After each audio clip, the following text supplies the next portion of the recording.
The British government waited too long to impose a lockdown in the early days of the COVID-19 pandemic, missing a chance to contain the disease and leading to thousands of unnecessary deaths, lawmakers concluded Tuesday in a hard-hitting report. The deadly delay resulted from ministers' failure to question the recommendations of scientific advisors, resulting in a dangerous level of groupthink that caused them to dismiss the more aggressive strategies adopted in East and Southeast Asia.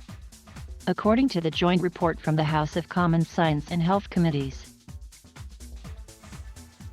it was only when Britain's National Health Service risked being overwhelmed by rapidly rising infections that Prime Minister Boris Johnson's Conservative government finally ordered a lockdown. In late March 2020, there was a desire to avoid a lockdown because of the immense harm it would entail to the economy, normal health services, and society, the report said. In the absence of other strategies such as rigorous case isolation, a meaningful test and trace operation, and robust border controls, a full lockdown was inevitable and should have come sooner. Cabinet Minister Stephen Barclay defended the government's response, saying decisions were taken on the evidence and the scientific advice at the time. It was an unprecedented pandemic. We were learning about it as we went through, and of course with hindsight, there's things we know about it now that we didn't know at the time, Barclay told British broadcaster Sky News.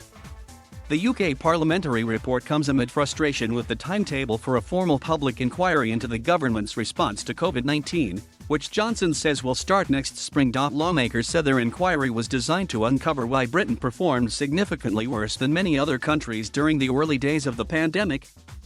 Britain has recorded more than 137,000 coronavirus deaths, the highest toll in Europe after Russia. The 150-page report is based on testimony from 50 witnesses, including former Health Secretary Matt Hancock and former government insider Dominic Cummings. It was unanimously approved by 22 lawmakers from the three largest parties in Parliament, the governing Conservatives and the opposition Labour Party and the Scottish National Party. The committees praised the government's early focus on vaccines as the ultimate way out of the pandemic and its decision to invest in vaccine development.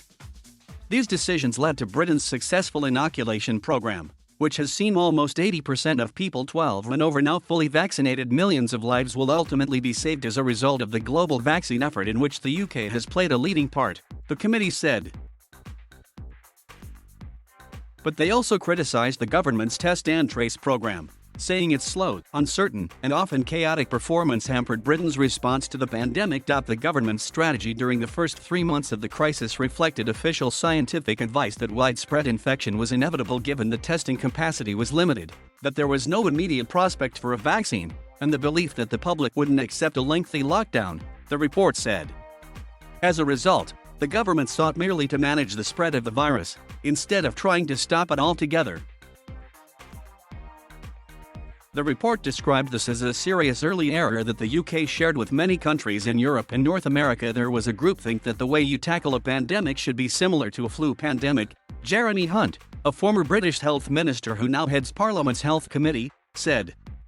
I was part of that groupthink, too, when I was health secretary.